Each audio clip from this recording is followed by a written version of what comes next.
와 있는 것 같습니다. 저 아프리카 짐승들이 싸운 거 보면은 강자가 약자의 목을 딱 물고 숨이 끊길 때까지 물고 있는 상태.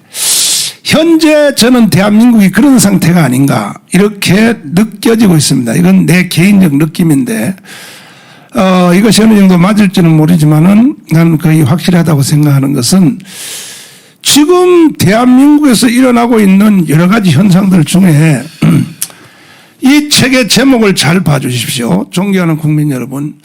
주민자치기본법입니다. 이것이 공산화의 길목으로 가는 결정타다 하는 이 책을 쓰신 이희천 교수님을 이 자리에 모셨습니다. 한번 들어보시면 아 이거 나라 다 됐구나. 이제 건국 후 70년 동안 남노당의 박헌영으로부터 시작한 남조선 해방이 그동안 뭐 수도 없이 구체적으로 진행이 되어서 고정간첩을 파송하고 그리고 대구에 10월 폭동을 일으키고 제주도 4.3 사건 일으키고 그중에 얼마 전에 제가 여기 고정간첩으로 전향하신 92살 된 할아버지하고 토크하면서 참 기가 막힌 일입니다. 북한에 가서 24년 동안 간첩 교육을 받고 홍명희 부수상 남노당 출신 북한의 부총리죠. 우리나라로 말하면. 그러니까 마지막 날 저녁에 파티해 주면서 임무부여를 하겠다. 이제 남조선으로 오기 바로 하룻밤 전에 임무부여를 하겠다. 내려가서 김대중을 대통령 만들어라. 자 보십시오. 뿐 아니라 그래서 북한이 지지하는 그 대통령 3명을 만들었지 않습니까? 노무현. 근데 이번에 이 문재인은요 결론입니다. 결론. 이게 마지막 작업하기 위해서 세운 그 대통령으로 보여지는데 대통령도 아니죠. 저는 뭐 개인적으로는 난 간첩이라고 보여집니다. 개인적으로 합리적 의심을 하고 있습니다. 내가 이 말한 것 때문에 재판받아서 6개월 감옥도 살았지만은 법원이 무죄로 판정을 해서 그만한 근거가 있다는 거죠. 내가 주장하는 것이. 그런데 이제 그거보다 더 무서운 정말 이거 잠을 잘 수 없는 사건이 뭐냐. 그들이 작년에는 그 헌법을 바꾸어서 헌법의 자유자를 다 빼고 거기다가 자유 대신에 뭐를 넣고 그 다음에 또 용어 자체를 뭐 국민 대신에 뭐 사람이 먼저다 뭐 이렇게 계속 떠들고 48년 8월 15일 건국을 인정할 수 없다. 뭐 계속 떠들다가 안 되니까 이제는 밑바닥부터 원래 이게 남노당의 전술이거든요. 이게 밑바닥의 조직부터 완전히 공산주의로 가는 이러한 시도를 하는 것을 전문가가 아닌 보통 우리들은 다 눈치를 못 채는데 우리 이천 교수님은 대한민국을 지키기 위하여 모 정보기관에서 일생을 살아왔기 때문에 벌써 척하면 아는 것입니다. 그래서 오늘 이 시간에 우리 참으로 어려운 발걸음을 해 주셨고 국가를 지키는 이 비밀 정보기관에서 살았기 때문에 한 번도 방송을 출연하거나 공개적으로 얼굴을 드러낸 적이 없는데 오늘 드디어 너하라 TV에서 저의 간청으로 인해서 아마 우리 이천 교수는 오늘 방송하고 또 북한 간첩한테 또 피살될지도 모릅니다. 하지만 모든 위험을 무릅쓰고 오늘 이 자리에 나와주셨습니다. 안녕하십니까? 안녕하십니까? 야, 참 반갑습니다. 제가 이 교수님을 안 지 벌써 10년이 되는데 공개적으로 한번 나와서 이렇게 국민 교육해달라고 부탁했는데도 절대 그건 불가능하다. 왜? 더 큰 일을 위해서 나는 음지에서 일을 해야 된다 하시고 하셨는데 이제 교수님이 이제 저의 간청으로 여기 나오신 걸 보니까 드디어 나라는 다 된 것 같습니다.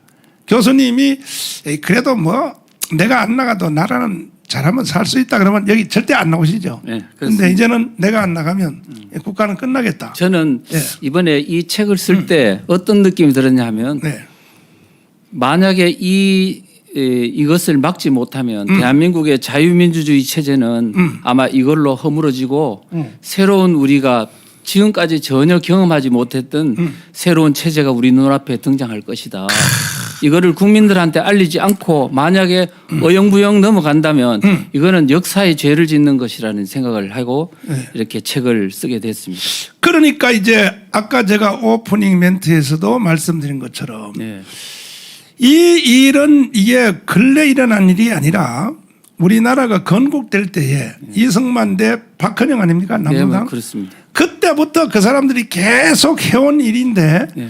그래서 그들이 6.25도 일으키고 저는 뭐 광주 사태도 그거에 이어지는 것이라고 나는 개인적으로 보는데 뭐 제주도 4.3 폭동 뭐 쭉 하다가 근래 이제 문재인이가 세 번째 북한이 지지하는 대통령이 되어가지고 헌법 개헌을 통해서 네.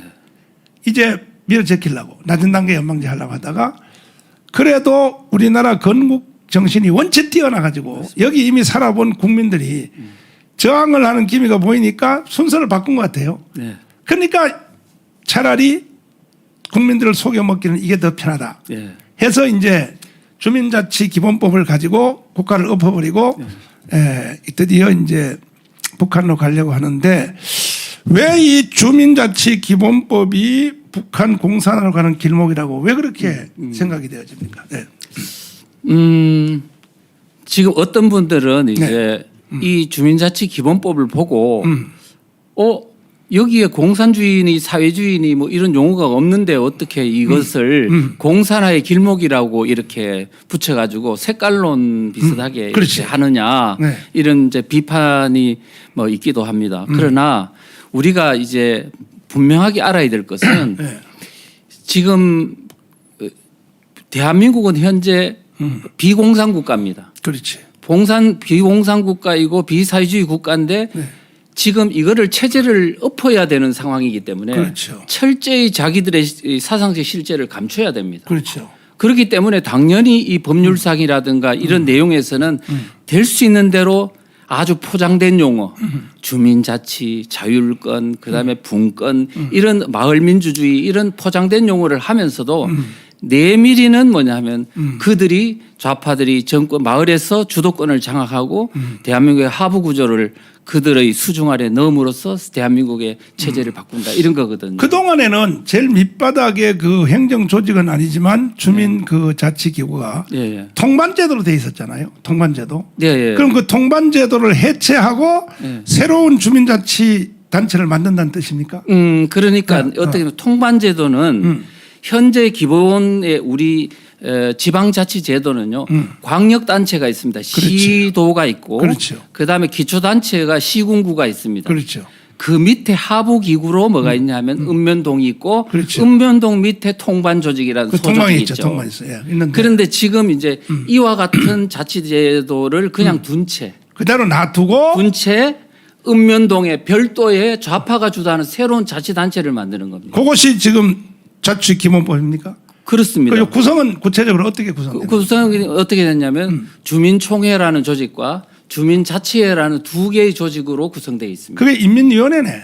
말하자면은 그런데 인민위원회라고 이제 할 수 있는 그 말하자면 그렇게 의심하는 이유는 결국은 그들의 어떤 조직 만드는 자체가 아니고 그 조직을 마을에 있는 마을 활동가 좌파 활동가들이 이거를 완전히 다 주도권을 장악하는 형태로 지금 이게 만들어지고 진행되고 있다는 게 문제입니다. 그런데 이걸 찬성하는 그 우파 쪽의 사람들의 말에 의하면 그것은 너무 지나친 기우다 하면서 뭐라 그러냐면 이것이 시작된 것이 문재인 정부 때 시작된 것이 아니고 그 전에 뭐 박근혜 정부 때 그때 된 거니까 이거는 그렇게 볼 수 없다 이렇게 주장하는 사람도 있거든요. 있을 수 있죠. 그거 어떻게 생각하세요? 근데 그거는 일단은 우리가 지금 주민 그 읍면동에 있는 조직에는요. 지금 많이 대부분 보편화되어 있는 게 주민자치위원회입니다. 주민자치위원회는 이미 99년도에 만들어진 건데 거기에는 뭐 좌우 이런 사상적인 거 관계없이 주민들의 뭐 그런 적극적으로 마을을 좀 잘 발전시켜야 되겠다. 이런 유지들이 좀 나서가지고 이렇게 하는 것이고 또 비용도 자기들이 또 내기도 하고 봉사활동도 하고 이렇기 때문에 제가 볼 때는 긍정적이고 좀 이렇게 좀 괜찮은 어떤 그런 활동을 하고 있어요. 그런데 지금 2013년도 그때 뭐 했는 거는 박근혜 정부가 잘 몰라가지고 주민자치회가 어떤 성격인지 아마 모르고 지방자치법에 근거 조항을 넣은 것 같아요. 그때부터 말려들었고 말려든 거라고 저는 공작에. 생각해요. 아. 그래서 이게 사상에 대한 이해가 없으면 분명히 그게 뭔지 본질을 모르기 때문에 말려들 가능성이 항상 있어요. 그게 가능성이 있는 게요. 예. 왜냐하면은 저도 이 박사모인데 박근혜 대통령 지지하고 뭐 그렇게 지금도 박근혜 대통령 지지하는 편인데도 박근혜 대통령이 실수하는 걸 보면은 제주도 4.3 특별법 있잖아요. 예. 박근혜 대통령이 통과해 줬거든요. 그죠? 몰랐어. 저 당대표 할 때. 네, 예, 맞습니다. 그 전혀 공부가 안 된 분이야. 그러니까 이것도 또 이게 내가 보니까 네. 더 큰 게 지금 말려 들어간 것 같아요. 그렇죠. 그런데 사실은 이제 기본자치법이 뭐 얼마큼 위험하냐 그것도 대단히 중요하지만 운전대를 누가 잡느냐가 중요한 거 아닙니까? 매우 중요하죠. 그죠? 그게 핵심입니다. 그게 핵심이죠. 예. 그러니까 결국은 박근혜 대통령 때 시작했다 할지라도 예. 운전대를 남로당이 잡으면 예. 그거는 인민공화국이 되는 거죠. 그래서 제가 좀 부연 설명을 드리면 그때는 근거 조항만 만들어 놨잖아요. 네. 그런 이후에 주민자치에 지금 전체는 읍면동 숫자가 3,490여 개 됩니다. 지금 거기에 주민자치회라는 그 근거법에 따라서 주민자치회를 살살 만들기 시작했어요. 그래가지고 박근혜 정부 때까지만 해도 한 50여 개 정도 만들었나? 시범 실시한다는 규정이니까 시범 실시한 거죠. 그런데 문재인 정부 들어와가지고 작년까지 주민자치회를 가속적으로 만들어가지고 가속도로. 지금 몇 개좀 만들었는데 600 몇십 개가 만들어졌어요. 원래 목표는 몇 개까지입니까? 전체 다죠. 그럼 3,000. 그러면 근데 사실은 이 주민자치 시범 실시하도록 만들고 만약에 조례로 하더라도 전국 단위 시범 전체 실시를 하려면 법률의 근거가 있어야 되는데. 자, 그러면 제일 큰 핵심의 문제가 예.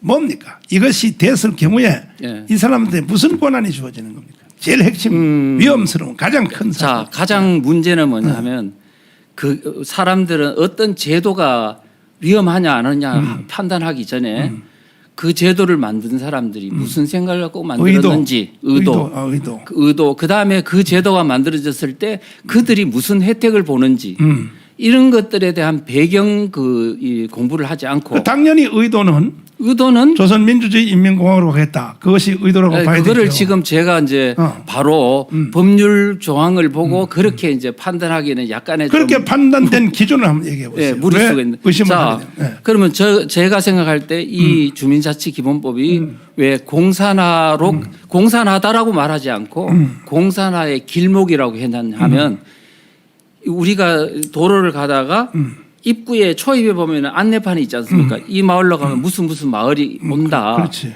자, 지금 이 법대로 가면 공산화로 이제 가는 길을 아마 그 마을로 들어서게 될 것이라는 경고를 하는 거거든요. 우리나라는요 더 쉬운 게 하나 있어요. 뭐요? 이해하는데 뭐냐? 1948년 아니 45년 9월달에 박헌영이가 그렇죠. 전국의 면 단위별로 조선인민위원회를 구축했다. 그거하고 이거하고 뭔 차이 있습니까? 그렇게 하면 뭐 정답이 딱 나오는데.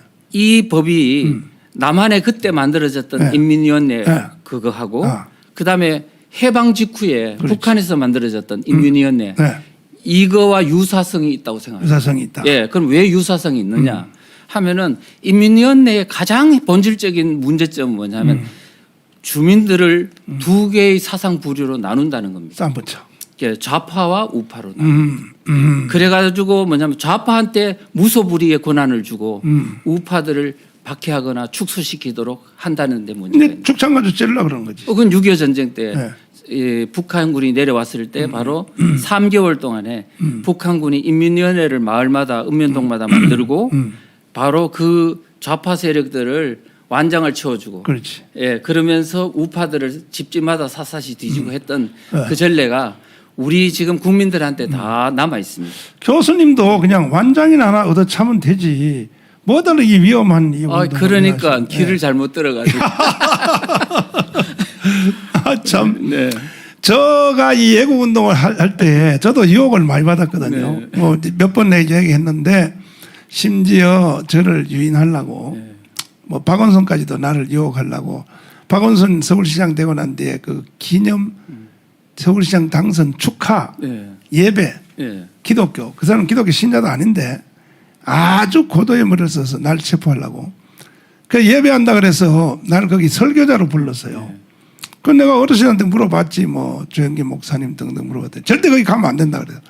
그건 나는 못 갔는데 거기 가는 사람, 거기가 설교한 사람 뭐 돈을 뭐 1,000만 원도 타고 뭐 그랬다 그러는데 나도 가서 1,000만 원 탈 걸 잘못했다. 근데 그 후에 집요해요. 저쪽 편들은요. 그렇죠. 뭐냐면은 신도시에 땅 3,000평 사서 교회 잘 지어줄 테니 같이 가자. 이런 유혹이 많았거든요. 우리 교수님은 혹시 뭐 신도시에 땅 10,000평 줄 테니까 LH 10,000평 줄 테니까 제달 떨지 말고 같이 가자. 그런 제안 못 받았어요 혹시? 못 받았습니다. 참나. 아니 제가 영양가가 없어서 그런 거예요. 그런데 그래서 결국은 완장을 채워서 실습을 한 게 6.25 아닙니까? 그렇죠. 그러니까 이제 심지어 제일 밑바닥에 있는 머슴들한테 완장을 채워줘서 자기 그동안 섬겼던 주인들의 목을 치고 대나무로 죽창으로 찔렀단 말이에요. 결국은 이게 이제 그쪽으로 결국은 극렬하게 대립시켜서 그렇게 가자는 뜻 아닙니까 이것이. 맞습니다. 대립만 시키면 좀 더 그래도 뭔가 조정하면 될 텐데 그 좌파들한테 모든 주도권을 무소불위의 권한을 다 주고 그렇죠. 예를 들면 그들에게 주민자치회의 사무국이나 이런 가장 핵심적인 집행 권한을 가진 그 사람들한테 권한을 주고 그다음에 그 사람들한테 무슨 권한을 줬냐면 지금 대통령이나 국회의원조차도 갖지 못하는 권한을 줬어요. 말하자면 그 지역 주민들에 대한 주민등록번호, 핸드폰 번호, 그다음에 뭐 관련 뭐 범죄 경력 같은 걸 조회할 수 있는 권한 같은 거를 줘 가지고 말하자면은 그 주민들을 샅샅이 통제할 수 있는 어떤 그런 권한을 줬다는 게 그러면 그 소련 공산당 초기 때 레닌, 스탈린, 막스, 그다음에 중국의 홍위병, 그 모택동, 그들이 만든 그 조직하고 이거하고 어떤 유사성이 있죠. 유사성이 있죠. 결국은 본질은요. 똑같구나. 뭐 예를 들면 어떤 형태로 운영하느냐의 문제보다 본질은 뭐냐면 그 공산주의 사회주의 사상을 가진 자가 주도권을 갖고 반공 세력들을 박해하고 제거한다는 겁니다. 자 이제 어느 정도 포괄적인 얘기는 됐으니까 구체적으로 강론에 들어가서 그 자료 가져오신 거 첫째 무엇이 문제입니까? 강론에 들어가서 첫째. 지금 첫째는 뭐냐면은 이 주민들 이 지금 주민자치회 주민자치 기본법이 도대체 무슨 법인가? 이걸 우선 알아야 될 거 아닙니까? 그렇죠. 그러면 지금 이 법은 지금 더불어민주당의 김영배 의원이 대표 발의를 해서 금년 1월 29일 날 이제 발의가 된 법안입니다. 발의가 됐고 지금 현재 소위에 지금 있는데 지금 이 법이 저는 생각할 때 이 법은 만약에 이게 저지되지 않고 실행이 된다면 자유민주주의 체제가 무너지고 이제 사회주의로 가는 고속도로 톨게이트를 통과해버리는. 그래서 이제 그 내용의 첫 번째가 그런 뭡니까? 이제 이야기고요. 첫 번째. 그 다음에는 뭐냐면은 두 번째는 뭐냐면 아니 그게 아니고 그렇게 간다고 하는 포괄적 얘기를 떠나서 구체적으로 디테일하게 이 법이 되면은 당장 이런 일이 일어난다 하는 그런 첫 번째 사건이 뭐라고 생각해요? 제가 생각할 때는 우선 지금 이 법이 통과됐을 때 우리 우파 국민들이 겪어야 될 상황은 뭐냐? 그럼 우리가 가장 먼저 사상적으로 우파와 좌파를 지금 우리 나눌 때 지금 이 정권은 항상 문재인 대통령이 이런 말을 했죠. 나는 촛불 민심만 생각했다. 그렇지. 그러면서 보수 세력은 괴멸시켜야 된다. 이런 말을 했지 않습니까? 그리고 이러한 어떤 노선에 따라서 우리 우파 국민들은 사실은 4년 동안 알게 모르게 많은 이제 억압을 받은 상황인데 우파 국민들이 결국은 처단된다. 그거죠. 지금 이게 중앙정부로부터 억압받는 것만 해도 세무조사니 이런 그 수사니 이런 데서 고통을 받았는데 앞으로 이게 만들어지면 마을 단위에서 읍면동 단위에서 그리고 하부에는 보면 통반이 있지 않습니까? 통반 조직을 통해 가지고 파출소나 이런 걸 통해 가지고 주민 감시. 주민 우리가 감시당하고 고통당하고 이렇게 됐을 때 우리가 겪는 우파 국민들의 고통은 보통 큰 게 아닐 것이다. 저는 솔직히 이제 이 교수님하고 모르는 바도 아니고 뭐 사석에서 만나면 여러 가지 이야기를 해온 중에 네. 난 사실 이거 별로 기담 안 들었어요. 네. 안 들었는데 에이, 그래도 뭐 설마 그렇게 되겠나 했는데 3주 전에 네. 하루는 낮에 네. 저는 몸이 안 좋아가지고 이제 낮에 집에 있는데 여자 두 분이 우리 집을 찾아왔어요. 그 뒤따라 또 우리 집 사람이 들어왔어요. 그 누구냐 그랬더니 동사무소에서 왔다는 거예요. 그 동사무소에서 왜 왔어요? 그랬더니 목사님이 이 집에 사는지 확인하러 왔다는 거예요. 아니 내가 여기 25년째 사는데 난 지금까지 동사무소에서 내가 이 집에 산다는 걸 확인하러 온 게 처음이다. 그때 번뜩 이제 교수님 말 한 마디 생각이 나서 당신들 주민자치 기본법 하려고 왔지? 내가 막 소리를 질렀더니 그건 아니고요. 뭐 아니긴 뭐 하냐? 그랬더니 아니 저 내가 주민등록증을요 재판 받느라고 종로 청와대 옆에 글로 내가 주민등록증을 내가 우리 청와대 옆에 집 얻어놓고 문재인하고 싸웠거든. 그래서 글로 갔다가 이번에 재판 끝나고 원래 이제 우리 교회 쪽으로 옮겨왔단 말이에요. 원자리에 오니까 이것을 확인하러 왔다 이거야. 확인하러. 나는요. 나도 내일 모레 나이가 70인데 난 대한민국에서 태어나서 오늘까지 살면서 수도 없이 이사를 했잖아요. 어릴 때 뭐 경상도 의성에서 살다가 또 뭐 서울에 왔다가 금호동 살다가 또 영등포 살다가 뭐 이렇게 장애도 하는데 나는 심지어 통장까지도 반장까지도 내가 일로 이사 온 거에 대해서 확인하러 온 적이 한 번도 없었어요. 지금까지. 아, 근데 말이야 이 여자들이 확인하러 왔다는 거예요. 내가 막 소리를 지르고 안 나가냐고 막 그랬더니 됐습니다. 이제 여기 있는 거 확인됐으니까 갑니다. 이러더라고. 그러니까 이제 이사 가는 거. 그러다 보면 이제 오늘 내가 나가서 뭔 일 하는 거 이런 것까지도 이제는 내가 보니까 감시당하겠어. 내가 보니까. 네? 그런데 진짜로는요. 네. 지금 현재 있는 시군구 산하에 있는 읍면동 있지 않습니까? 현재 행정복지센터는 이제 행정적인 거라면 그와 별도로 지금 만드는 거잖아요. 별도로 만들고 그 주민자치의 산하에 별도로 또 통반 조직이나 또 다른 있지 않습니까?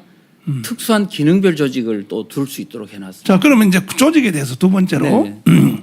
요거는 우파 쪽의 국민들을 이걸 정리하기 위해서 만든 것이다. 첫 번째. 두 번째는 조직이 어떻게 되어 있나요? 이제 여기에 조직. 거기에서 좀 하나 더 추가를 하면 교회가 앞으로 어떻게 이 제가 볼 때 교회가 앞으로 많은 이 법에 따르면 심각한 아마 위협을 당할 거라고 생각을 하거든요. 근데 거기에 나와 있는 조항 내에는 사실은 전혀 차별을 그거를 찾아내기 힘들어요. 그런데 뭐냐면 지금 이 교회 같은 걸 보면은 거기에 이런 게 차별 금지 조항이 들어 있습니다. 그러니까 성별, 그다음에 신념, 종교, 인종 뭐 등등에 따라서 차별받지 않는다. 너무나 당연한 얘기들만 써놓은 거죠. 그런데 우리는 뭘 해야 되냐면 이 어떤 이 사업을 추진하는 마을 활동가들이나 이 사람들이 무슨 생각을 갖고 있는지를 우리가 잘 들어봐야 됩니다. 그러면 성별이라는 거는 젠더를 의미한다고 다 그렇게 이야기하고 있습니다. 그다음에 종교는 뭐냐? 종교는 만약에 종교 차별 금지라고 한다면 이거는 아마 이슬람이라든가 이런 외국 종교에 대한 차별을 금지를 못하. 그러면 기독교회는 아마 상당히 어떤 탄압의 대상이 될 거고 그다음에 또 뭐가 있냐면 지금 또 주민자치의 산하에 보면 분과 조직을 두도록 해놨는데 거기에 보면 뭐 예를 들면 뭐 인권의 문제니 환경 문제니 뭐 다양한 어떤 그 근거로 조직을 만들도록 해놨습니다. 그래 되면 민노총이라든가 노동운동 하던 사람들 환경운동, 아동, 인권 다 하다 보면은 아마 동성애 뭐 반대하는 교회에 대해서는 분명히 인권의 명분으로 그것을 통제하거나 할 수 있는 그런 근거들이 있고 하니까 자, 네. 전체적으로 보면 그러한 교회들이 지금 당할 그런 내용들이 상당히 내포되어 있는 그런 어떤 의심이 자, 그렇고 들었습니다. 예. 그래서 이제 조직이 네. 여기도 뭐 위원장이 돼 있나요? 제일 수장이? 지금 이제 주민자치회니까 예, 총회는 뭐냐면 주민들의 이제 의결 기관이고요. 아, 총회. 총회는 그게 이제 단위가 통반별로 돼 있는 아니요, 거죠? 통반으로 되어 있는 게 아니고 동담. 읍면동별로 동별로. 주민 하나씩 총회가 만들어지고 동별로 총회가 만들어지고 지고 거기서 뽑히는 제일 수장은 아마 뭐 위원장이나 되겠죠. 위원장. 네, 예. 위원장이고 그다음에 어, 그거는 명칭은 제가 거기에 법에 안 나와 있으니까 그거는 뭐 정하기에 나름이죠. 앞으로 예. 네. 그다음에 이제 주민자치회는 집행기구인데 집행기구도 두 개 조직으로 나눠져 있습니다. 하나는 위원. 그러니까 그 주민자치위원이라고 그거는 예를 들면 지금 현재 법을 또 해가지고 한 30명 이상, 30명 이상이 위원들이 만들 때 있고 그 다음에 이제 사무국인데 사무국은 뭐냐면 자체 추천, 자체 추천해가지고 지방 공무원으로 보임한다고 돼 있어요. 아, 그런데 자체 추천인데 주민 그 지방자치단체장이 형식적으로 임명하는 것 같아요. 그러면 이게 선거로 뽑는 것도 아니고 투표로 뽑는 그다음에 뭐 시험으로 뽑는 것도 아니고 아마 마을 활동가 내에서 아마 그게 사무국의 요원이 아마 뽑힐 것 같은데 인건비는 누가 줘요? 인건비는 국가에서 주죠. 국가에서. 예, 예. 지방 공무원이니까. 이야, 그렇구나. 그것이 이제 공무원 시험으로 선발하는 것도 아니고 네. 임명- 선거로 하는 것도 아니고. 선거도 하는 것도 아니고 예. 임명한다는 거죠. 그렇죠. 이야. 그 다음에 위원을 뽑을 때도 뭐라고 돼 있냐면 추첨으로 하도록 돼 놨어요. 추첨. 추첨을. 그럼 추첨이 하는 의미가 뭐냐면은 그냥 주민들 다 모아놓고 그 중에 신청하는 사람한테 추첨을 하면 열심히 해보겠다. 그 다음에 이렇게 좀 우파적인 사상을 가진 사람들은 떨어뜨릴 때 이게 명분이 되기가 좋지 않습니까? 그러면 그 총회가 결의할 수 있는 것은 내용이 뭐 거기서 헌법 개정을 못 하잖아요. 그렇죠. 그러니까는 거기서 결의할 수 있는 내용은 어떤 걸 결의할 수 총회 안에는 보니까 제가 생각해볼 때 도저히 들어가서는 안 될 총회의 결의. 의결 내용이 의결, 있더라고요. 의결 그게 내용. 대표적인 예가 주민세율을 결정하도록 되놨어요. 이야. 그다음에 주민 세율. 네, 개인의 부담금에 관한 의결 사항도 결정할 수 해놨어요. 그거는 차라리 덜 내는 쪽으로 결의가 될 가능성이 있는데. 아니 그런데 지금 우리나라는요 네. 기본적으로 조세법정주의라는 원칙이 있습니다. 조세는 개인에게 재산상 불이익을 가하는 것은 반드시 법률에 의하도록 해놨거든요. 그런데 그 시골에 가면은 평균 연령이 75세 이상입니다. 지금요? 그렇죠. 에이, 시골에 가면 나도 특히 가능성이 의성 있네. 같은 데나 와. 그렇죠. 노인네들이 많지 않습니까? 나도 뭐- 그분들을 모아놓고 네. 그 주민세를 결정한다, 뭐 이런 어떤 조세를 결정한다 그러면 모르잖아요. 네. 그러면 누구 말을 듣게 돼 있냐면 사무국이 요렇게 해야 됩니다 하면 아마 따르게 될 거라는. 그래서 결국은 이 주민총회라는 거는 마치 겉으로 보면 주민들의 대표기관이고 의결기관이고 여기에 따라서 총의에 따라서 이거를 운영한다고 하지만 결국은 실무적인 사람들에 의해 가지고 이용당하는 자. 그런 얼굴마담으로 이렇게 될 그 다음에 이제 세금을 결정하고 네. 그 다음에 또 뭐. 그 다음에 또 뭐냐면 지방에 관계되는 지방의 어떤 그 사업과 관련되는 국가자치단체의 사업 중에 그 지역의 주민의 이해관계에 얽힌 것들을 뭐 의결하는 뭐 그런 것 이런 것도 또 공사 같은 거? 여러 가지 저는 뭐 구체적인 거는 다리를 놓거나 뭐. 뭐 예를 들면은 그런 거 할 때 의견을 듣도록 한다든가 뭐 그러면 각 구청별로 있는 의회 같은 거는 그건 필요 없네. 그러니까 지금 이게 만들어지면 네. 그러니까 주민총회라는 거는 사실은 그 기능이 어떻든 간에 이거는 형식적인 요소라면 사무국이 갖는 주민자치회의 주민자치회와 사무국이 갖는 권한은 생각보다 이 권한이 막강한데요. 국가와 지방자치단체의 어떤 그 업무 중에서 기능 중에서 이게 이 조직에다가 이양할 수 있는 거는 많이 이양하도록 이렇게 해놨거든. 그러면 네. 결국은 뭐냐면 지금 지방자치단체의 기능은 상당히 위축이 되고 그다음에 무력화될 가능성이 있지 않나. 이런 저는 개인적으로 일감에 네. 이것이 극대화되면 네. 특별히 주민들이 신앙의 관계에 따라 싫어하는 네. 우리 동네에는 교회는 지을 수 없다. 네. 뭐 이런 것들 그렇죠. 그렇잖아요. 네. 또 우리 교회는 예를 들어서 뭐는 할 수 없다. 네.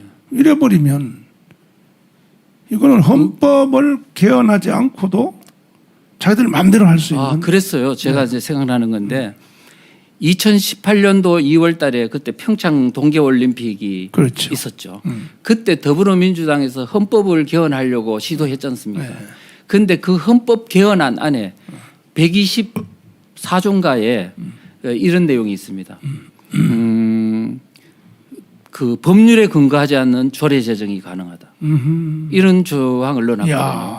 그러면 조례를 지방자치한다 조례를 만드는데 법률에 근거 없이 조례를 만든다는 거는 소위 말하는 법치주의 자유민주 체제 기본을 근간을 무너뜨려 버린다는 거예요. 그래서 지금 현재 이 주민자치기본법이 만들어지고 보니까 이렇게 강력하게 좌파가 장악하는 소위 말하는 하부 구조를 자들이 장악하면 결국은 중앙이 자유민주 체제로 유지된다 하더라도 이것과 다르게 3,490여 개의 어떤 그 하부 구조가 강력하게 밀어 당겨 버리면 결국은 우파 대통령이 돼도 결국은 이 체제 붕괴는 막을 수 없는. 더 쉽게 말하면 촛불 시위 동원할 수 있겠네요. 그렇죠. 그렇게 되면 결국은 이 주민자치회가 주민들을 우군화를 시키는데 돈으로 뿌리고 그다음에 억압하고 여러 가지 형태로 한다면 만약에 이게 실행이 되는 순간에 결국은 주민들은 다 넘어갈 겁니다. 넘어가면 결국은 대한민국의 어떤 하부 구조가 다 그들의 손아귀에 들어간다. 지금 현재 중앙 권력만 해도 이미 다 넘어갔지 않습니까? 북한에 보면 동원돼 가지고 막 빨간 꽃 들고 막 뛰고 하는 거 있잖아요. 그거 하고 싶어서 그런가 봐, 이 사람들이.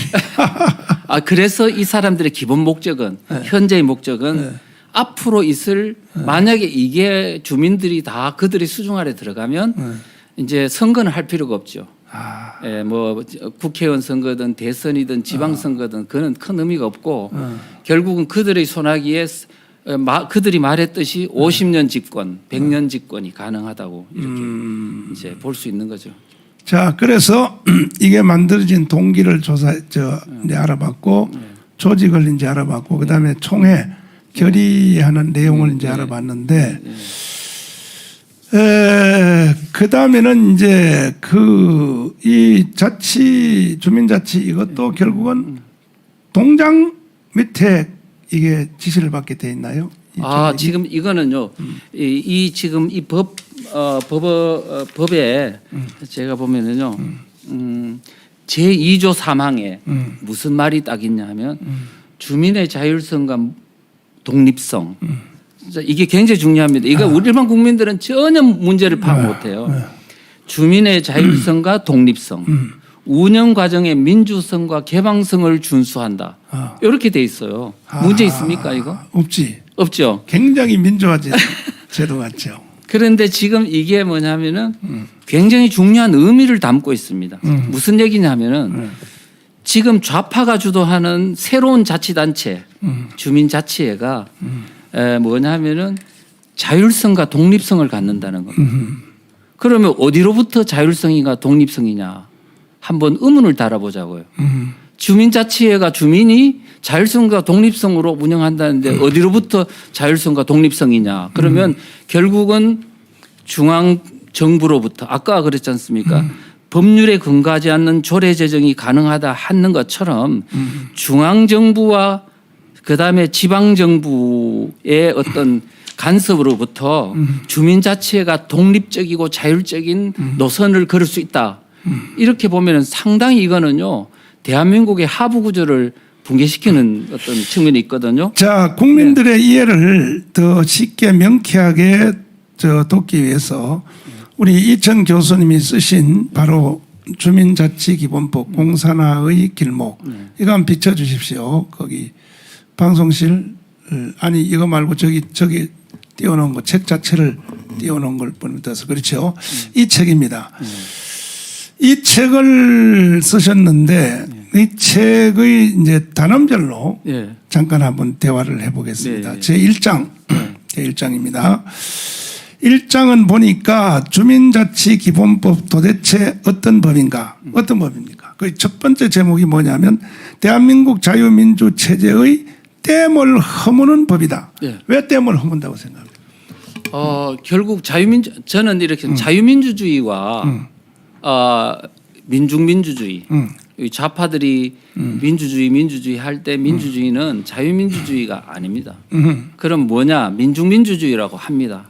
북한에서는 뭐라고 하냐? 그걸 인민민주주의라고 합니다. 아 그렇구나. 그다음에 두 번째 예. 이 법의 실제를 파악하기 어려운 이유는 이게 아주 교묘하게 만들었기 때문에 예. 일반 비전문가가 보면 잘 모른다. 예, 모르죠. 그 뜻이죠? 꼭 예. 한번 설명해 주세요. 그러니까 그거를 이제 좌파들의 그 뭐 전략 전술에 대한 비판하는 사람도 그거를 용어 혼란 전술이라고 합니다. 맞아. 그러면 진보 세력이다. 지금 어마어마하게 문제가 많죠. 맞아요. 그다음에 민주주의다. 그다음에 사람이 평화다. 먼저다. 뭐 이렇게 민족이다. 이런 모든 용어들이 다 포장이 되어 있습니다. 아. 주민자치기본법에 보면요. 다 그런 용어들로 포장이 되어 있기 때문에 좋은 말은 다 같다. 다 같은 예. 마치 마을민주주의다, 그다음 주민 참여다, 그다음 직접민주주의다 이런 용어를 써가지고 마치 주민들이 혹하도록 만들어 놓고 세 번째, 세 번째 문 정권의 체제 허무는 입법들 예. 눈 뜨고 감시해야. 예. 그러니까 지금 이걸 우리가 감시하지 아니하면 예. 결국은 대한민국 체제를 예. 우리는 북한으로 넘겨줘야 된다. 그런 뜻이죠. 예, 좀 네. 그다음에 이제 2장. 예. 2장을 한번 보면 주민자치기본법 오랜 배경 이게 뭐 하루아침에 만들어진 게 아니라 그렇죠. 역사적 이게 굉장히 배경이- 중요하죠. 예, 한번 말씀해 주시죠. 예. 그 배경이 일부 사람들은 이 주민자치기본법을 보고 그 법만 보는 거예요. 그렇지. 법만 보니까 이 위험성을 파악을 못 해내는 겁니다. 그러면 이 법을 제대로 파악하려면 어떻게 해야 되냐면 오래 전부터 이게 이제 마을 활동가들이 양성되고 그 마을 공동체 사업이 진행돼가는 저간의 과정들을 다 이해해야 이게 만들어지면 어떤 위험성이 있겠구나 할 수 있습니다. 그런데 역사적으로. 이 어떤 마을 활동가가 양성되는 과정에 결정적 역할을 한 사람이 있습니다. 박원순입니다. 그렇구나. 박원순이가 언제 서울시장이 됐냐면 2011년도 10월 달에 된 거로 보궐선거로 당선이 됐는데요. 되자 말자 바로 2012년도부터 이제 본격적으로 이 성미산 마을이라고 있습니다. 마포의 성미산 마을을 그거를 모델을 이 서울시 전역으로 확대하기 위해 가지고 이 마을 공동체 사업 지원 센터를 기가 만들었어요. 막히네. 그래 가지고 그 서울시 예산으로 그 어떤 그 사회주의 공동체 마을의 모델인 성미산 마을을 서울 전역으로 확대했어요. 확대하고 그것이 결국은 지금은 전국 단위로 다 퍼져 있습니다. 그걸 이제 세부적으로 보면은 네. 제 2장의 첫 번째 좌파 운동권의 지방 불뿌리 운동 네. 확산 과정이다. 그렇죠. 이게 이제 박원순 이걸 말하는 거죠. 그것도 네. 있고요. 네. 그 다음에 그런 노력과 더불어 이 좌파 세력 자체가 또 경제 분야에서 예를 들면 협동조합 같은 거 있죠. 사회적 기업 이런 걸 통해 가지고 지금 서울시만 한 게 아니고요. 전국 단위의 좌파 자치단체장들이 그거를 지원함으로 인해 가지고 네. 지금은 경제 구조의 하부 구조가 상당히 그들의 손안에 들어가 있고 그게 그물망 구조로 돼 있습니다. 제가 얼마 전에 네. 그 책을 선전하는 걸 봤는데 제목이 박원순은 살아있다. 예. 그런데 깜짝 놀라가지고 저 책 한번 구해봐서 박원순이가 안 죽었고 살아있는 줄 책 제목이 진짜 살아있는 줄 진짜 산 줄 알고 그 어디가 살아있나 어디 북한으로 도망갔나 해가지고 이제 내용을 하나 봤더니 박원순의 육체적 생명이 책 여기 제목이 나왔네요. 박원순은 살아있다. 저 그렇죠. 책인데 내용을 알고 보니까 박원순이가 시장을 9년 하면서 그 해놓은 흔적과 일 있죠. 이것은 박원순은 죽어도 그것은 살아있다. 그 뜻이더라고요. 맞습니다. 그런데 그 중에 거기에 어떤 내용이 이제 그 제보가 되어 있냐면은 이번에 오세훈 시장으로 바뀌었잖아요. 네, 바뀌어서 오세훈 시장이 가서 이제 현황 파악을 해봐야 될 거 아닙니까? 해봤더니 간첩 내지는 간첩 수준까지 이 거의 그 이념에 편향이 된 이런 사람들이 약 한 350명을 구석구석 다 박아놨다. 이러한 그 흔적을 찾아냈다. 그런 내용을 보고 이야 박원순이가 참 머리 잘 돌아가는구나. 자기는 자살해 죽어도 네. 자기가 만들어 놓은 것은 계속 움직여 간다. 그런 뜻인 것 같은데 거기에 내가 좀 부연 설명을 드리면요. 네. 박원순 그 서울시장이 전에 이런 말을 했죠. 네. 자유민주주의는 사상의 자유가 있다. 맞아요. 그렇기 때문에 공산주의 사회주의를 허용해야 진짜 자유민주주의다. 가문 그래가지고 실제 여러분들 생각에 헌법 개정을 할 때요. 자유자 뺐다고 막 성질냈잖아요. 그렇지. 근데 자유자 있어도 아무 상관없어요. 네. 그 자유를 넣어도 사회주의 공산주의를 그냥 허용하는 시스템으로 다 만들어 놨기 때문에 어쨌든 그건 그렇고 그 사람은 지금 그다음에 사람은 제가 하나만 더 네. 하면은 지금 말하려고 하는 게 이제 그게 아니고요. 지금 박원순 서울시장이 뭐를 활용해 가지고 지금 이 조직을 좌파 경제 조직을 확대했냐면 이명박 대통령이 만든 그 2012년 대선이 있었죠. 그때 12월 1일 날 네. 협동조합 기본법이라는 걸 통과시켜 줬어요. 그랬더니 좌파 단체에서 너무너무 좋아하는 거예요. 앞으로 100년 뒤에 이명박 대통령은 가장 위대한 대통령으로 남을 것이다. 이유는 협동조합법을 통과시켜 줬기 때문이다. 이렇게 말할 정도였어요. 멍청해서. 아니나 다를까 박원순 시장이 그걸 가지고 그 협동조합을 만들기 위한 운동에 나서 가지고 1년 안에 1000개를 만들겠다. 서울시에. 그다음에 앞으로 10년 내에 8,000개를 만들겠다고 선언을 했습니다. 그 이후에 전국으로 퍼져 가지고 협동조합이 지금은 아마 그들의 경제적 생태계를 아마 그렇게 다 만들어 놓고 그게 거의 좌파단체죠. 그렇죠, 당연히. 그리고 저 희망 제작소, 희망 제작소, 아름다운 재단, 아름다운 재단 해가지고 뭐 아름다운 가게. 삼성이 기부한 뭐 8천억, 7천억 뭐 그것도 그렇죠. 다 8천억. 그런 데다 돈 다 써버리고 이번에 서울시 예산 중에서 뭐 그런 좌파 시민단체를 지원하는 거 7천억을 지원했다. 이런 게 다 오세훈 시장이 이제 거기에 대해서 점검에 들어갔는데 결국은 그런 짓을 전국으로 계속 하겠다 그런 뜻이거든요. 했죠. 그다음에 교육 공동체도 만들어가 퍼뜨렸고 혁신학교라고 그다음에 이런저런 식으로 교육 공동체, 경제 공동체, 사회 공동체 이런 모든 것들을 다 확산해 놓은 상황에서 주민자치 기본법이 만들어지면 어떻게 될 것 같아요? 그러니까 여기 두 번째 보니까 2장 두 번째 마을 공동체, 경제 공동체, 교육 공동체. 실험과 그 결합 이렇게 돼 있거든요. 이게 바로 이제 그 얘기죠. 세 번째 더불어민주당의 사회주의 성향의 헌법 개정 추진. 헌법을 개정하다 안 되니까 이걸로 바꿔서. 그래서 지금 헌법 그러니까 우리가 가장 좋은 방법은 체제를 바꾸는 방법은 헌법 바꾸는 방법이에요. 그렇지. 헌법 바꾸면 산하에 있는 모든 법률과 조례는 싹 다 바뀌니까 한 방에 그냥 원샷으로 끝나는 겁니다.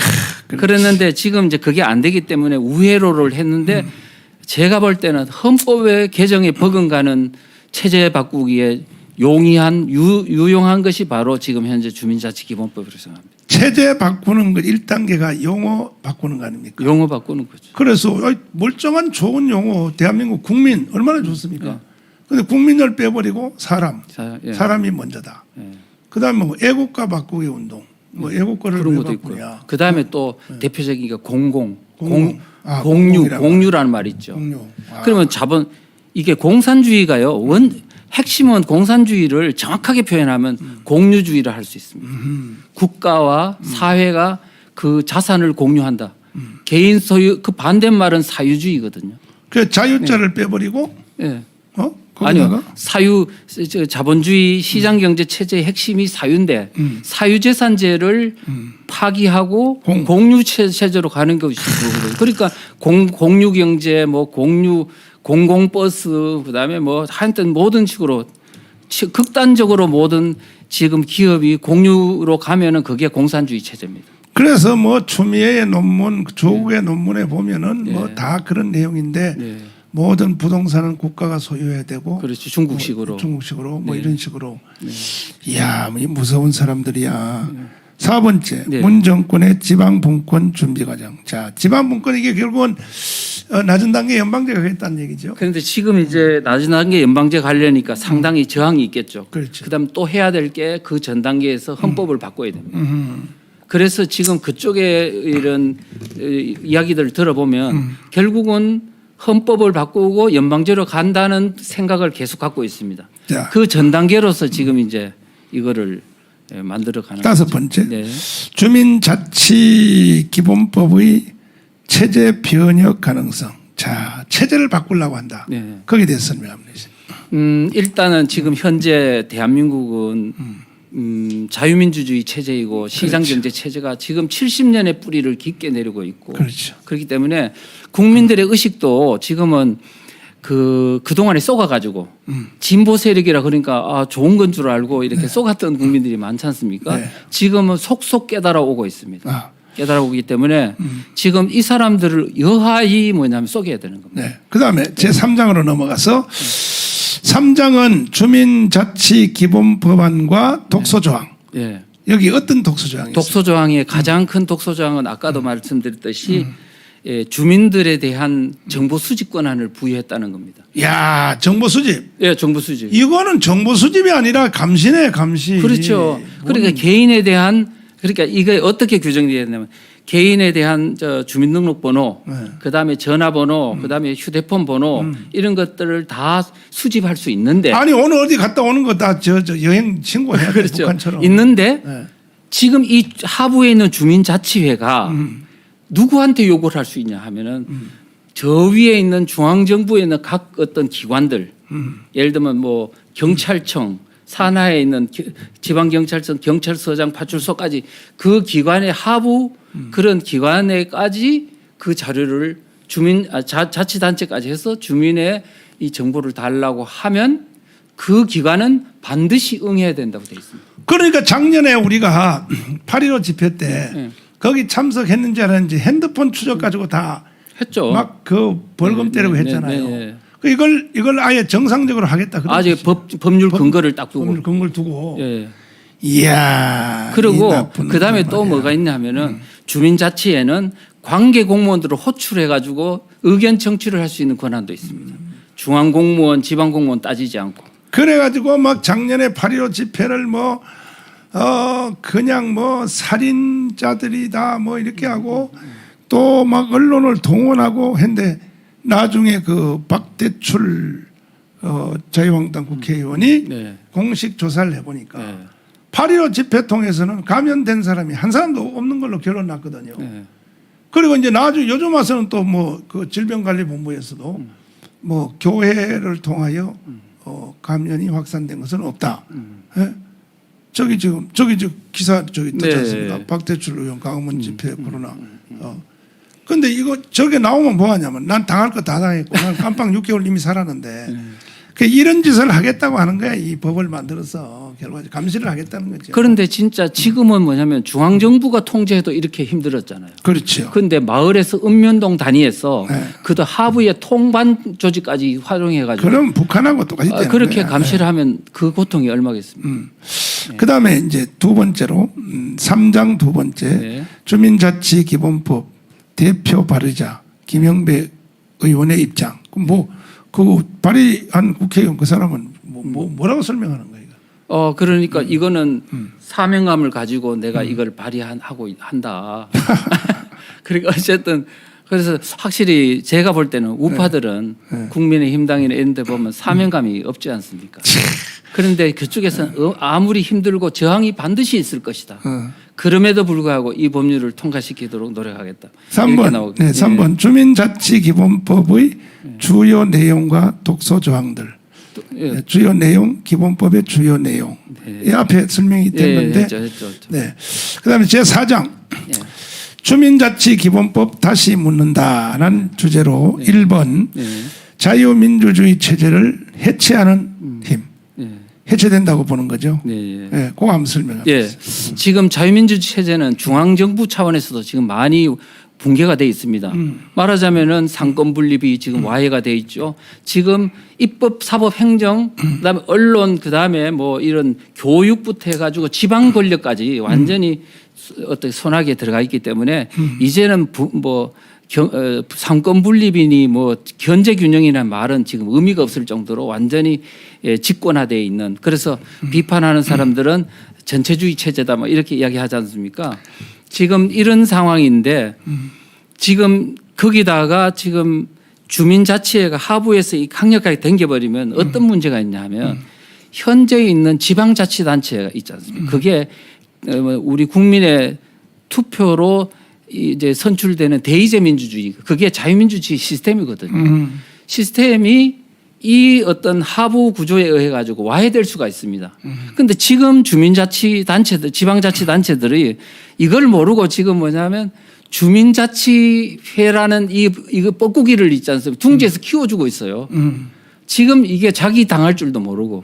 그래서 저는 너무너무 안타깝다. 그래서 지금 이 사람들이 강력하게 주민을 완전히 자기 우군을 하면 결국은 지방자치단체 제도도 와해되고 중앙 권력도 자유민주주의 시스템도 와해되는 이런 굉장히 무서운 결과를 낳지 않는가 이렇게 생각을 하죠. 여기 지금 채팅장의 엄일화의 그 지금 매니아는 주사파는 이런 제도는 결국은 여자들도 공유한다는 거잖아요. 근데 이게 말이 무섭게 들린 것 같지만 여자의 공유에 대한 것은요, 고대 그리스 철학자들 플라톤의 국가론 같은 데도 모든 여자들은 국가가 공유해야 되고 거기서 나오는 자식은 누구 자식이라고 따질 것 없이 국가가 공통으로 키워야 된다. 이게 플라톤과 소크라테스의 국가론에 나오는 얘기예요. 그게 요즘 뭐 이상한 빨갱이 얘기가 아니라니까요. 인간들은 결국은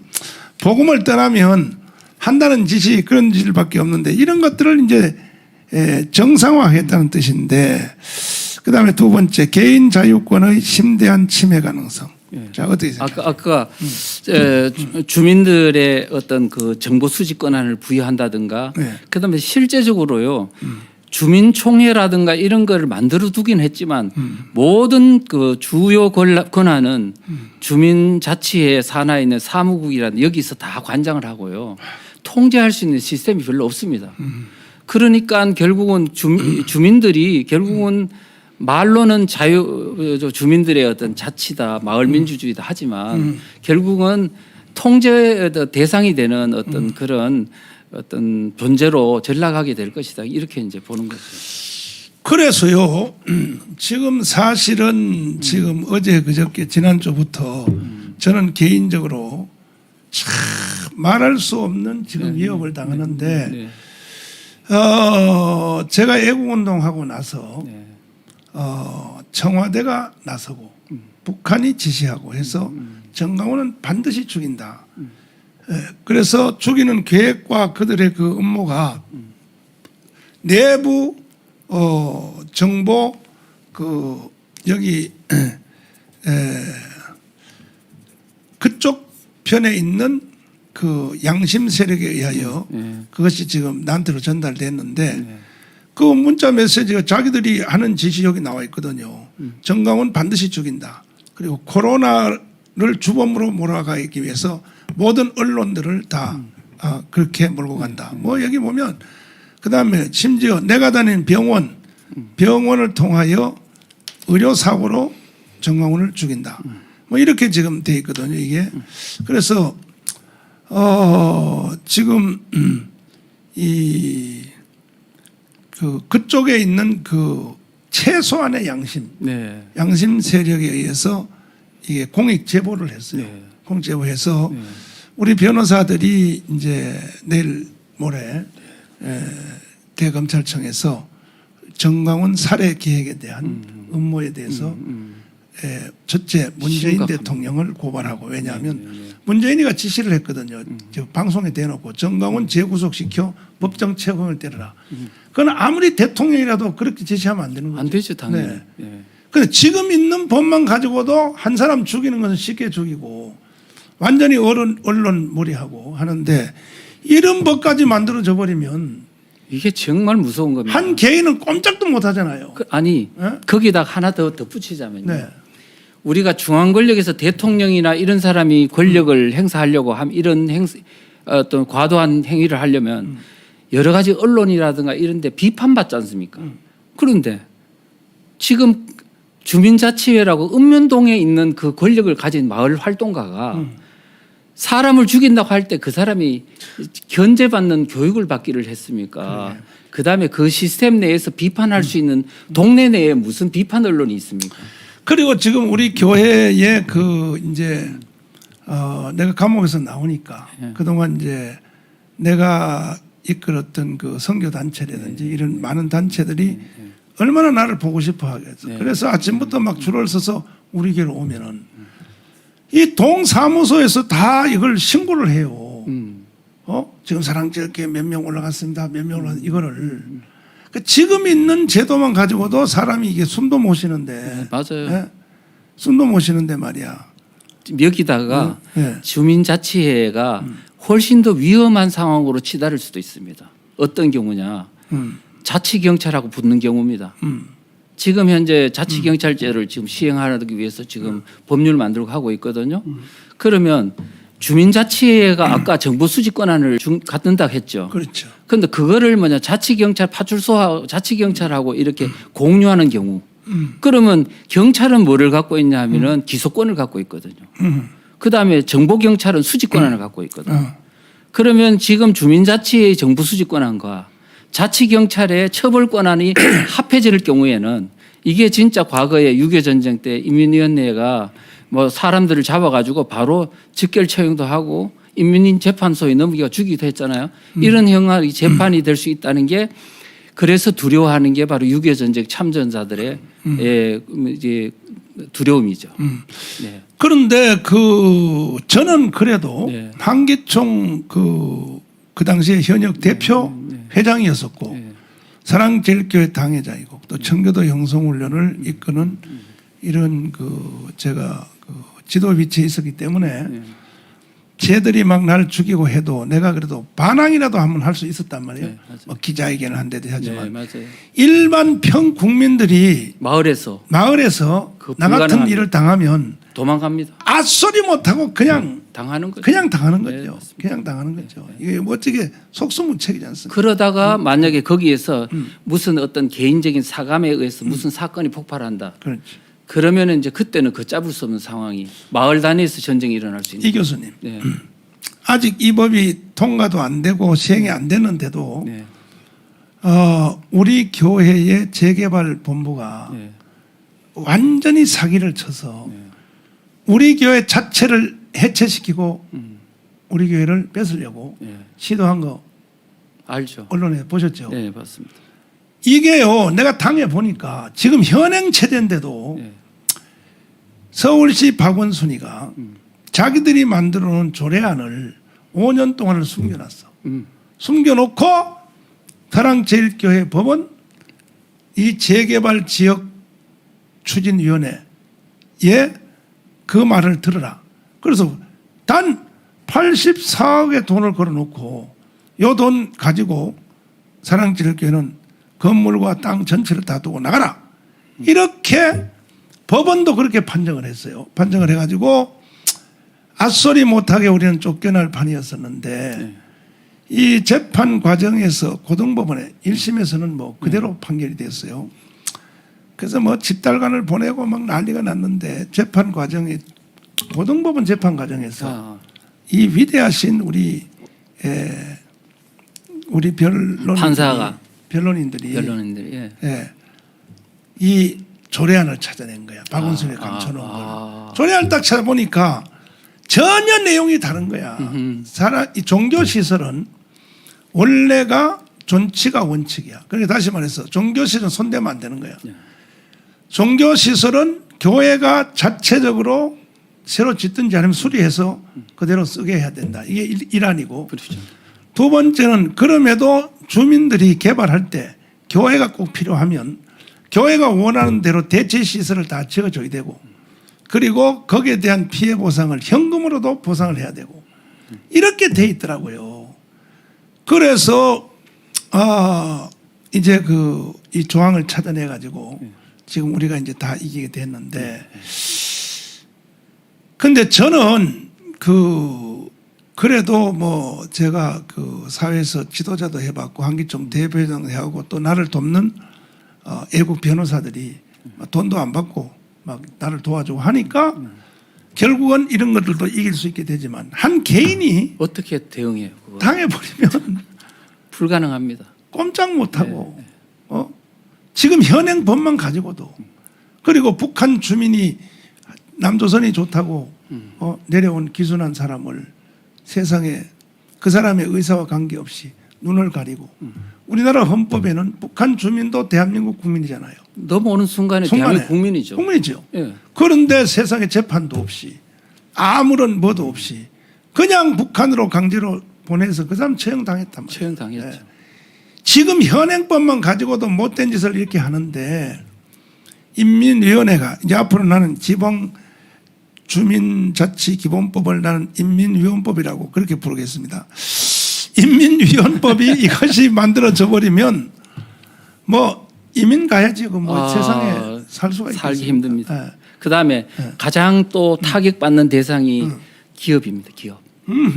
왜냐하면은요, 지금 이게 골 때린다 그러면 이상한 거는, 지금 여러분들이 우리가 알고 있는 그 주민의 조건이 아니고 별도의 조건을 뒀는데, 말하자면은 우리가 지금 주민이라고 하면 동사무소에 집을 갖고 동사무소에 이렇게 신고를 하면은 주민이 되는 거지 않습니까? 그러면은 저 동탄에 있는 예. 거기 주민들이 예. 이 법에 되면은 예. 회의해가지고 예. 삼성전자는 우리가 공유한다. 그럼 끝나는 거 아니에요? 방명이처럼. 그것까지는 좀 모르겠지만요. 지금 어떤 주민이 주소가 없더라도 그 읍면동 내에 기업체가 있거나 소재하거나 아니면은 학교가 있거나 하면 거기에 있는 기업체에 있는 모든 직원이 자동 주민이 되고 학교에 있는 학생과 교직원이 다 자동 주민이 됩니다. 그러면 뭐가 되냐면은 그 기업체에 소속된 민노총이라면 민노총에 있는 지역 조직이 통째로 주민이 된다는 겁니다. 이미요. 그다음에 정교조가 통째로 주민이 들어가서 뭔가 지금 현재 주민자치하고 같이 이렇게 엮었어요. 이야. 이미 내가 택시를 오래전에 탔는데 대학생 하나가 같이 택시를 탔는데 아따야 소리를 지르는데 삼성전자 국민주 만들어야 된다고. 지들이 오늘날 삼성전자 세계 제일의 기업 만드는데 지들이 뭐 기여를 했어. 도안을 줬어. 그러니까요. 근데 그걸 국민주로 하겠다. 네. 그런 짓을 하겠다 그러는데, 거기다가 지금 뭐냐면 주민자치의 산하에 분과 조직을 별도로 둘 수 있다고 해 있습니다. 이거는 동사무소에는 없는 조직이에요. 분과 조직이 뭐냐면 안전, 교통, 그다음에 위생, 인권, 모든 노동 뭐 등등등 그런 소규모 조직을 둘 수 있다는데, 거기에 만약에 기업을 옥죄할 수 있는 환경 문제라든 환경 전문가들이 좌파들이 들어가서요 기업체를 막 때리고 그러면서 그들은 뭘 할 수 있냐면 주민자치에는 기업 등으로부터 기부금을 받을 수 있도록 돼 있습니다. 참 기가 막히네. 그러니까 기업들이 앞으로 이야, 힘들어질 겁니다. 참 기가 막혀. 네.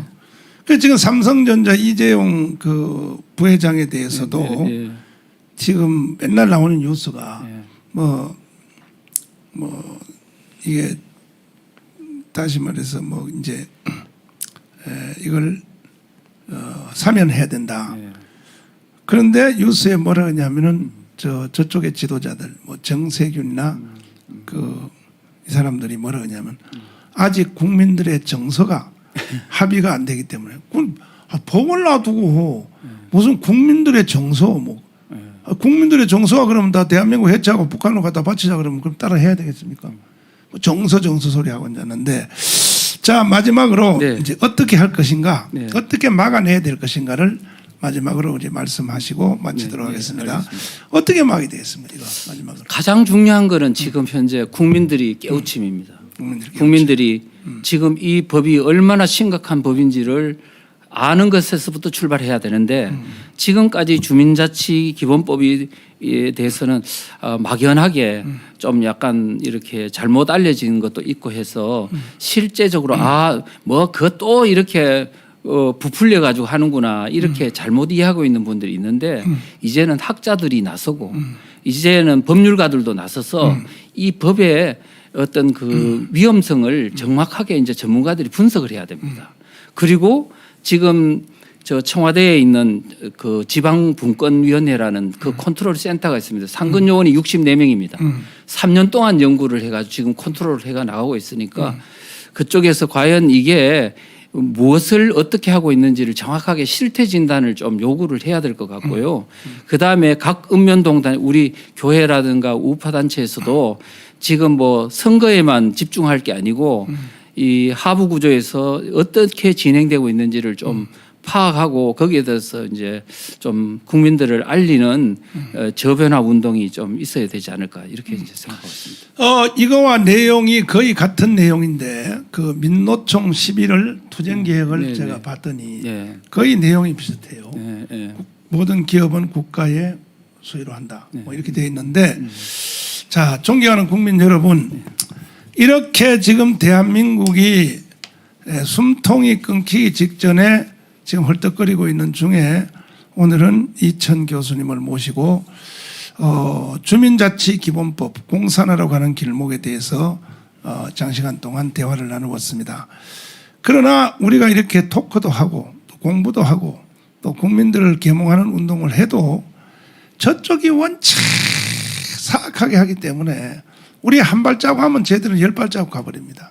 막아낼 길이 없어요. 그래서 저는 기도하다가 돌아오는 8월 15일 날 저는 전 국민 1,000만 명이 최소한은 참여해야 된다.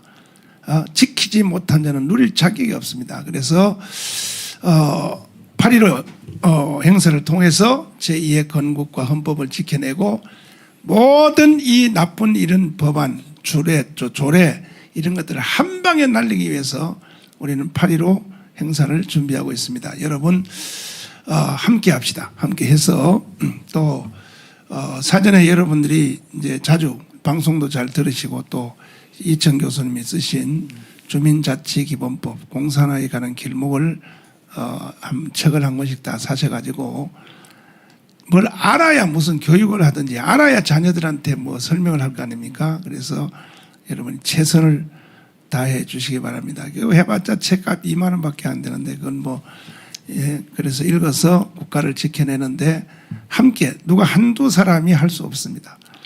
어떤 사람은 그래. 정강 목사 뭐 있으면 나라가 산다는데 저 혼자 어떻게 이 나라를 살립니까? 불가능해요. 그래서 함께 우리 다 나서 주시기를 바라고 대구에 언제 그 강연회가 준비됐죠? 네, 뭐 언제입니까 날짜가?